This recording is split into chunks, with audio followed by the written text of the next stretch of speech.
Manchester United are officially back in Premier League action as they host Leeds on Monday, and I thought, why not make a video predicting the starting 11? I'm going to go with what I would go with, and then I'm going to show who I think that Michael Carrick is going to go with. Now, in terms of Leeds, I have read some reports that they are dealing with some injuries, so this is just their typical 11. I'm not exactly sure which of these players is going to start, which of these players are even going to be available for the game. Obviously, we're focused on the United side of the ball. So we'll start off in goal. And obviously, there are no questions about who I think is going to be the starting keeper. And you know what? I just wanted to say something about Lamens. I haven't given him, I think, enough credit this season for the way that he's performed. I do think there have been a few times where the opposition has scored and I've watched the goal back and I thought, you know what? Could Lamens have done better there? Could he have covered his angles better? Could he have gotten a hand to it? But I think the overall safety that he provides United when coming to claim crosses, even just with the ball at his feet, I think he gives the team a lot of belief and comfort. And I think that they know that they have a safety net behind them in Lamens. And I just wanted to give him a shout out because I don't think I've done a good enough job on this channel commenting on how big of a difference I think he has made for Manchester United this season. So Lamens obviously in goal, no doubt about it. Now let's move to the left back. And I don't think there's any question who we're going to see in that left back, and it is going to be Luke Shaw. Obviously, with Patrick Dorgu out, Shaw really is the only option, and I think he's been pretty good this season as well. We will do a end of season player ratings, but I think Luke Shaw keeps his position. Obviously, when Patrick Dorgu comes back, there will be questions who is going to take that left back spot. There is some belief that Patrick Dorgu should be able to play before the end of the season. We'll see. Shaw retains his position. Now, in the center half position, it's interesting. Typically, I would go Maguire, but we all know that the last time Manchester United played a Premier League game, Harry Maguire received a red card and was sent off. So there are some questions here. If he is fit, I think you go with Lisandro Martinez. Now, he has been training with the side. He was in Dublin with the side in full team practice. So if he's 100% ready to go, I have made content about Lisandro on this channel at length. For me, you have to go and you have to start him at that left center half position. Now, if there are any doubts whatsoever that this player is not fully fit and there is even the slightest risk of injury, of course, for me, you don't play him. Now, I think the fact that he's in full team training would show that and would indicate that he's fully fit. So for that reason, I'm going to go with Lisandro in at left center half. Now, in our right center half, I think you have not many options, to be completely honest with you. Aiden having more so a left-sided center half. We're going to see, and I would go with Lenny Euro as the right center back. Again, he's had an up and down season. There have been moments this season where I think that Lenny Euro has shown his age. But I also think that there have been moments this season where he has shown maturity in his game, There are some moments where I think, this is still a player who is very young, who really needs to continue to learn the game, who really needs to learn how to defend larger spaces, who needs to learn how to read the game at a higher level. But I think all in all, the body of work has been pretty good, and I think he retains this spot. For me, when Harry Maguire is back from his suspension, he slots right in. In my opinion, the best center-back pairing for Manchester United right now, with everybody fit, would be Maguire and Lisandro, but I'm happy with Lenny Euro and Lisandro to be the pairing against Leeds. Now, in our right back, a player who splits a lot of opinions. For me, it has to be Diogo Dalot. Look, say what you want about this player, but I think that there are a lot of positives in his game. I think number one, his availability is one of the best abilities that a footballer can have. I think his ability to get up and down the pitch is really underrated. I think his ability to play with both feet is very underrated. And then obviously, we've seen what he can do when he inverts, gets more into that midfield role, what he can do with build up. There will be shouts, obviously, as always, for Mazraoui to start, and I do rate Mazraoui. I do think he is a good right back. I think Manchester United are in a pretty good position in this area of the pitch, in my opinion, at least. But for this game and for the run-in for the Champions League, I would like to see Dalot keep his place in at right back. Now in midfield, Kobe, of course, also maintains his position, and it's been really nice to see Kobe get a real run of games in the Premier League under Michael Carrick. And I've seen a lot of mixed opinions on Kobe's performances. And look, I think we have to find a balance when we talk about players, especially when they come from the academy. There are some people who sit on the fence of everything that these players do is perfect. And I've seen that time and time again. And then there's some players who they can have a really good performance and fans and people will just refuse to give them any credit for having a good performance. I really don't like that. I think there has to be a balance. You have to be objective. You have to take it game by game. And I think Kobe offers this United side a lot of good things. I think, he is the one player in midfield, and I've mentioned this, that we can give the ball to in tighter areas under pressure and he can kind of get out of it. I've mentioned it on this channel a lot. Kobe, for me, is a safety valve. Very good in those tight areas, good at carrying the ball. I think he's actually very underrated in terms of the duels and the defensive side of the game. But in saying that, I do think that there are still some major areas for improvement for Kobe in terms of, although I do think that he is underrated in his play defensively, I do think there are times where, especially with his midfield partner who we're going to get into, they can get caught out a lot. I don't love their positioning a lot of times when it comes to dealing with transitions. I think Kobe can sometimes be a bit rash and naive with understanding what's around him, most notably understanding what's behind him when the opposition has the ball. But again, he is still a young player, and I think the pros for me with Kobe outweigh the cons. I would like to see him also work on his range of passing. I think a lot of times when Kobe has the ball, it's a lot of side to side, and there are moments where he'll be risky and he'll take that risk and play that ball through the lines.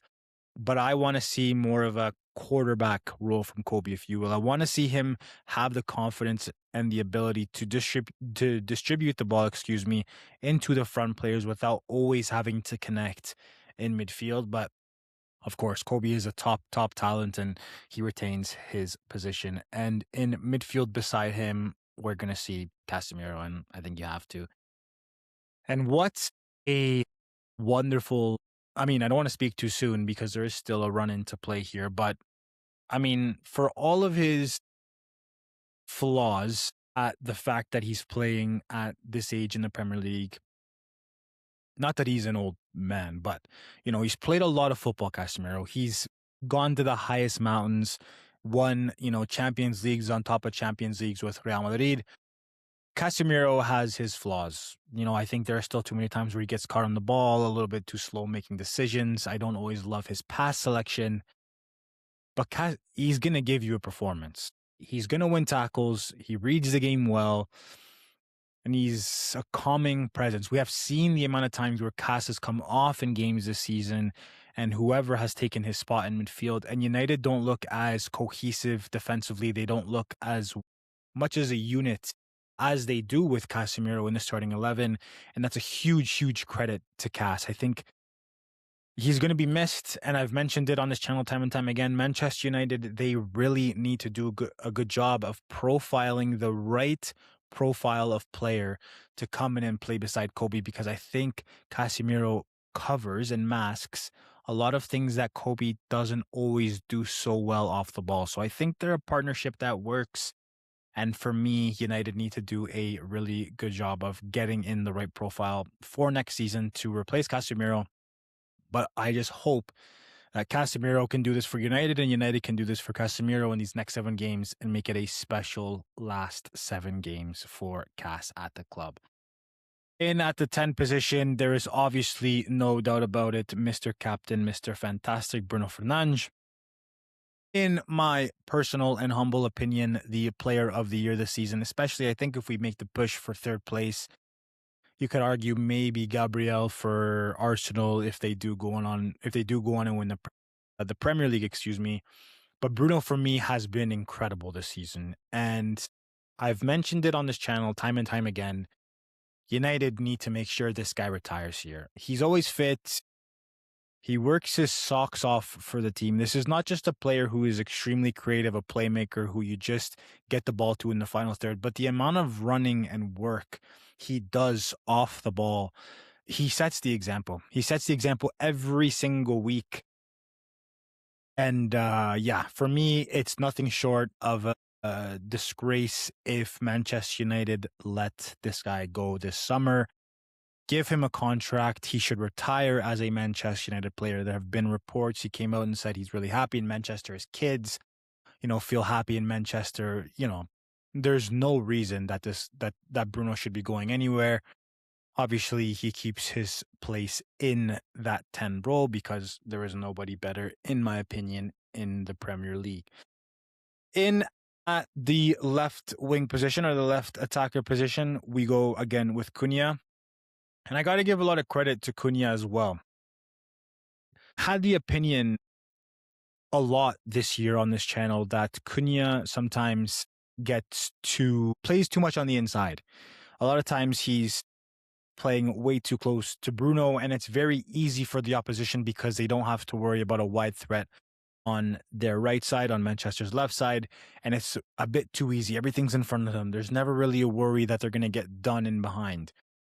But ever since Michael Carrick has come in, I think he's done a really good job, and credit to Carrick as well, because I think Cunha and Carrick have really worked on the fact of Cunha getting out wide more, creating those difficult moments for a fullback to deal with.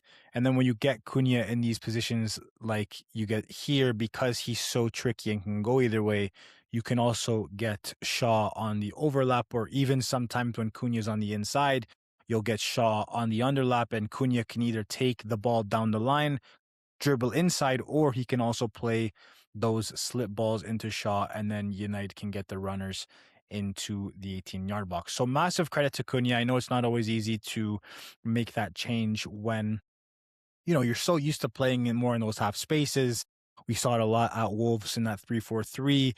Not really a no winger, but I think he's done a really good job of, just trying to learn that position more, trying to get more comfortable with being a more wide player. And I think United have very much benefited from Cunha buying into that. Now, in at the number 9 position, we have seen Mbeumo play there a lot, with Ahmad play on the right-hand side. But for me, I'm not saying this is what Carrick's going to do, but for me, and I just made a video on why I think Benjamin Sesko is so important, why I think he's going to propel us to 3rd place in the Prem. If you haven't watched it, make sure you go and do so. Sesko, for me, must start. The impact he has made off the bench for the last few games, how good he's looked under Carrick since he's joined as Manchester United manager, I don't think it can go unnoticed. I've mentioned a lot about this player doing a multitude of different things that helps the side. You can go long, and he can bring the ball down and bring his teammates into the game. He can stretch the game because he can run in behind. He's very patient, so he can link up play. And when we do finally get the ball into the wide channels, there is no better person to aim for than Benjamin Sesko. I feel like we've seen it time and time again with United this season. When Carrick has gone with Cunha, Mbeumo, and Ahmad, United sometimes will do a really good job of getting the ball into the wide areas, but there's not really much to aim for. Mbeumo, not bad in the air. Ahmad and Cunha, not so much. I think when you can get Sesko, that can free up players running just outside the box. Those second man runs, Fernandes, Cunha, whoever's going to play on the right side. Even Kobe can get more advanced. I think he just brings a lot more to the table than anyone else playing in that 9, simply because he is a number 9. And for me, he deserves a start in the game against Leeds. And I think depending on how that goes, I think it only should continue towards the end of the season. Again, there is not a ton of need for rotation. United are only playing in the Premier League. So for me, you go with Sesko. And this is a really difficult one. Amad or Mbeumo? You can make a case for both of them. Amad, for me, is a player who you want the ball at his feet more often than not. He is a player who probably more so than any player in this side who is going to get on the ball and is going to run at a backline, who can twist and turn fullbacks, who can create separation to get shots off, or as we've seen him do, get his teammates in good positions, especially like Bruno running just outside the 18, getting them on the ball. So Amad, I think you make a case for him there. The thing with Amad is I don't always love the end product, specifically when it comes to goals.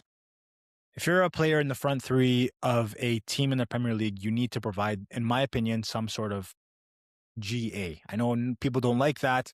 People care more about how the football looks, but you can play beautiful football. If you're not putting the ball in the back of the net, it really doesn't matter. Now, does Mbeumo play as beautiful football as Amad? No. Is he as fluent as Amad? Not even close. But the thing about Mbeumo is he has a nose for goal. He knows how to pick up those little pockets where he can get in beyond, or he can find some space just outside the 18. Brian Mbeumo is not a player who I want on the touchline getting on the ball and continuing to dribble at players. He is not Amad. He does not have that bag, if you will. But he does have a nose for goal. He does know how to pop in and around the area and score different types of goals. I also think he strikes the ball better than Amad does. And I love Amad. I think Amad is a top player and a massively important player for Manchester United going forward. The unfortunate thing is, because of how good Sesko is playing and because Cunha is that left-sided player, we've seen both Amad and Mbeumo play some minutes on that left side, and I don't love it at all.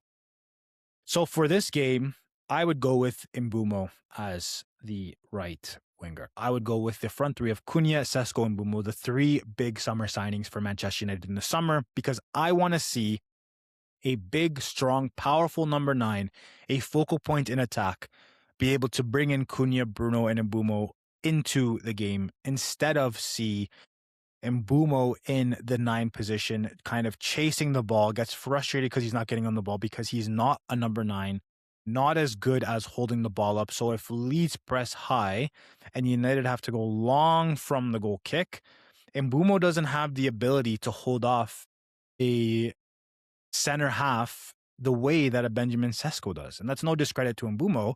Sesko is just a freak athlete. He's a monster.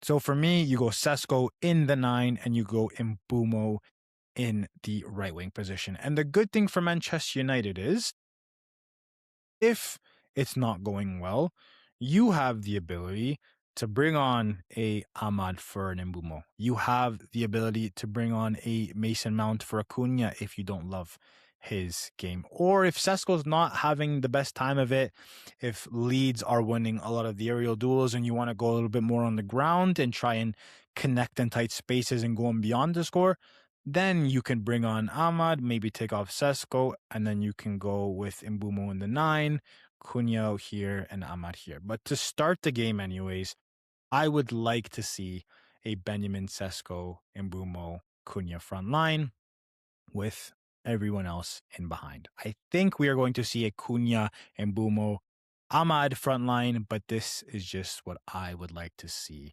on Monday against Leeds at Old Trafford. So that's it. It's a big few weeks for Manchester United. A chance to really cement themselves in that top 3, a chance to, show the fans and the rest of the league that, this isn't just a new manager bounce. This is something special. And I think there's a lot to play for. Not only for the club, I think it's a lot right now for Michael Carrick. 7 games left, and the players have a lot to play for too, because I think a lot of these players are playing for starting jobs next season. I think you look at Alban and Mbumo, they have a lot to play for.